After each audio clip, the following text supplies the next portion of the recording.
Traoré dans une prison en Côte d'Ivoire a provoqué un choc national et des tensions diplomatiques. Alors qu'Abidjan continue de rejeter toute accusation, les autorités de Ouagadougou procèdent à une autopsie afin d'élucider les circonstances de son décès. Les circonstances non encore élucidées de la mort d'Alain Christophe Traoré, dit Alino Fasso, ont donné lieu à l'ouverture d'une enquête judiciaire par le parquet du procureur du Burkina Faso. Comme l'a révélé le communiqué du procureur après le rapatriement du corps depuis la Côte d'Ivoire, une autopsie a été réalisée dans le cadre de la procédure en cours. Le doyen des juges d'instruction a ordonné une autopsie dont les premiers actes indispensables à la manifestation de la vérité ont été posés le mardi 19 août 2025 par une équipe de médecine légale au CHU Bogodogo, permettant ainsi de mettre le corps à la disposition de la famille. Les autorités ivoiriennes ont officiellement confirmé le 26 juillet le décès d'un influenceur burkinabé détenu à l'académie militaire. Soupçonné d'espionnage, il avait été arrêté 6 mois auparavant. Sa mort soudaine a provoqué une vague de manifestations au Burkina Faso où la version d'Abidjan sur les circonstances mystérieuses de la mort du cyberactiviste n'a pas été reconnue. Dans le même temps, le procureur de Côte d'Ivoire a nié les accusations de meurtre du prisonnier, invoquant de bonnes conditions de détention. Traoré Alino, voilà un des détenus qui était quasiment le mieux traité, qui avait droit au petit déjeuner, qui avait droit au déjeuner, qui avait droit au dîner, qui avait même la possibilité de donner le menu de ce qu'il veut bien manger. Mais, contre toute attente, on constate qu'il est décédé.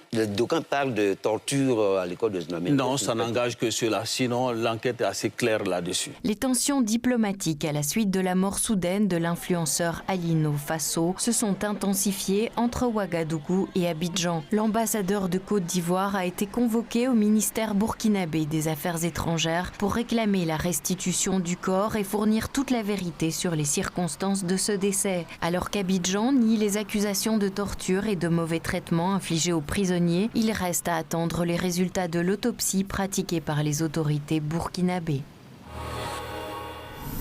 Le Premier ministre burkinabé poursuit sa visite d'amitié à Bamako avec son homologue malien. Elle a présidé le 2e anniversaire de la Brigade des citoyennes du Mali. Une occasion pour les deux chefs de gouvernement d'insister sur le rôle de la jeunesse dans la confédération de l'AES. Explication de Pape Ibrahima Ndiaye, notre correspondant à Dakar. Placer la jeunesse au cœur des objectifs de l'AES, c'est la vision que le Premier ministre malien a exprimée à la tribune de la Brigade citoyenne du Mali. Pour Abdoulaye Maïga, l'engagement des jeunes de ce pays au sein de cette organisation créée en 2023 est un exemple à suivre pour relever les défis de la Confédération de l'Alliance des États du Sahel. La Confédération des États du Sahel illustre cette ambition partagée de bâtir des nations fortes, souveraines, portées par une jeunesse mobilisée et solidaire. La Brigade citoyenne est l'illustration de la vision de nos leaders. Il s'agit de leurs excellences, le capitaine Ibrahim Traoré, président du Burkina Faso, chef de l'État, le général d'armée Assimi Goïta, président de la transition, chef de l'État, président de la Confédération AES, le général d'armée Abdourahmane Tchani, président de la République du Niger, chef de l'État. À travers leur leadership, ces trois chefs d'État ont tracé le sillon du développement et de l'intégration. Et le chef du gouvernement malien n'a pas manqué de souligner la présence remarquée de son homologue burkinabé à cette cérémonie. En visite d'amitié au Mali, Rim Talba, Jean-Emmanuel Ouédraogo, a magnifié l'existence de la brigade citoyenne dans ce pays. Selon lui, c'est un modèle d'engagement citoyen capable de porter la souveraineté de l'AES et du continent africain. Nos nations ont toujours puisé leur force en vous, la jeunesse, énergie vive et levier décisif capable de façonner l'histoire et de transformer les rêves collectifs en réalité. Vous êtes le fer de lance du développement de nos nations et le pilier des dynamiques de progrès. Pour ce faire, vous êtes appelés à remplacer un jour les aînés qui, eux aussi, ont participé activement au développement socio-économique de leur pays. Et pour réussir cette succession générationnelle, vous devez cultiver en vous les valeurs humaines africaines tout en utilisant vos forces et vos capacités pour créer des richesses. Le Burkina Faso était donc l'invité d'honneur du 2e anniversaire de la Brigade citoyenne du Mali. Une marque d'estime et de fraternité entre ces deux peuples. Le chef de gouvernement a profité de cette occasion pour rappeler à la jeune génération les liens historiques entre ces deux nations. Monsieur le Premier ministre, chers camarades jeunes, le Mali et le Burkina Faso partagent bien plus qu'une frontière géographique. Nous partageons une histoire commune, des valeurs de courage et de résilience, ainsi qu'un destin lié par les défis sécuritaires et la quête commune de paix et de souveraineté véritable. Les premiers ministres maliens et burkinabés en sont convaincus. L'AES doit allier l'engagement de ses leaders à celui de sa jeunesse pour atteindre les objectifs d'un développement endogène et durable de la Confédération. Ici à Dakar, Pape Ibrahima Ndiaye, correspondant d'RT en français. Dirigeants africains, représentants d'organisations internationales et hauts fonctionnaires étrangers sont réunis à Yokohama, au Japon, pour la 9e conférence internationale sur le développement de l'Afrique. La TICAD, un rendez-vous international, signe de l'intérêt croissant du Japon, qu'il soit stratégique, économique ou géopolitique, pour ce continent riche en ressources. Le point avec notre correspondant au Maghreb, Bassem Chebi. Le Japon est bien décidé à s'engager dans le développement de l'Afrique, un continent riche en ressources naturelles et humaines qui attire de plus en plus d'investisseurs du monde entier. À l'occasion de la 9e conférence TICAD sur le développement de l'Afrique organisée à Yokohama du 20 au 22 août, le Japon souhaite clairement jouer un rôle actif en Afrique en offrant une alternative au modèle chinois et européen à travers la construction de partenariats, de partage de technologies et de financement. Écoutez.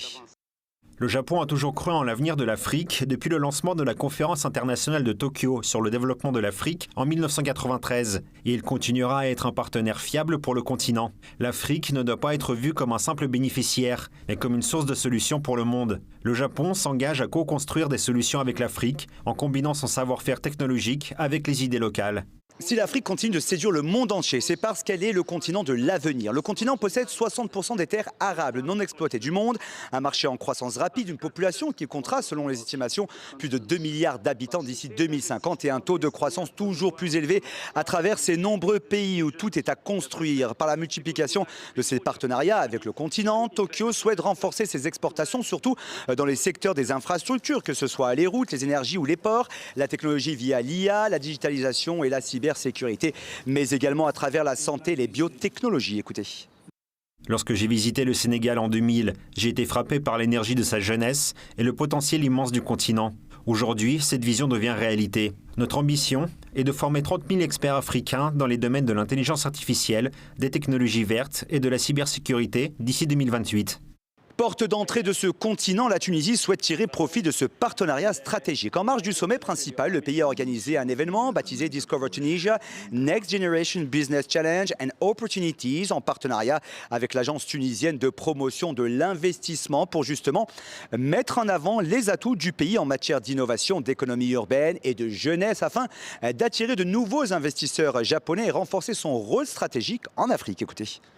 Cette visite, marquée par une détermination inébranlable à jouer un rôle actif et positif dans la coopération afro-japonaise et à renforcer son positionnement stratégique en Afrique, se distingue par un agenda riche et diversifié, marquant la volonté tunisienne d'incarner une coopération africaine renouvelée, fondée sur un nouvel ordre économique mondial.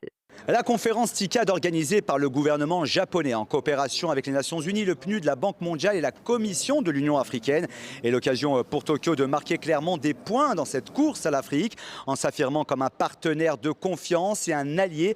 Le pays du soleil levant espère gagner des parts de marché dans ce continent de tous les possibles. C'est la fin de cette édition. N'hésitez pas à nous retrouver sur les réseaux sociaux et nous on se retrouve dans 30 minutes pour une nouvelle édition. Restez avec nous.